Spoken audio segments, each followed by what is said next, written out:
This video will show you how to operate the Building 36 cellular gateway. So the gateway is simple in operation. It has an LED that flashes white, yellow, or green. And on the back side, there are only two buttons. The first right here is the link button, and over here by the power cord is the power button. In order to power off the gateway, you unplug the modem and you depress that button for 5 seconds, and then the light on the front will turn off.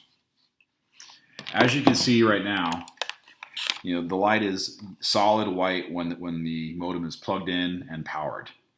To put this into pairing mode, you press the link button one time.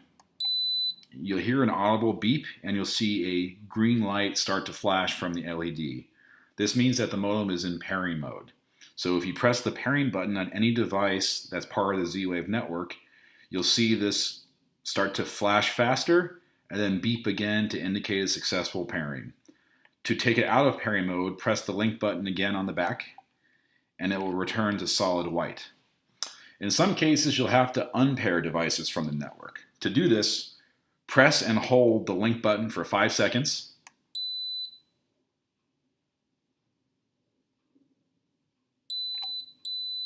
You'll hear a double beep and then it will start to flash yellow. That means the device is in unpairing mode. So if you press the pair button on any Z-Wave component, you'll hear a beep and it will be successfully unpaired from the system.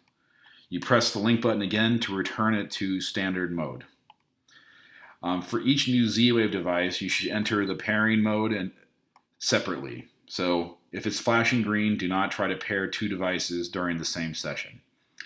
That's how you use the basic operation of the modem.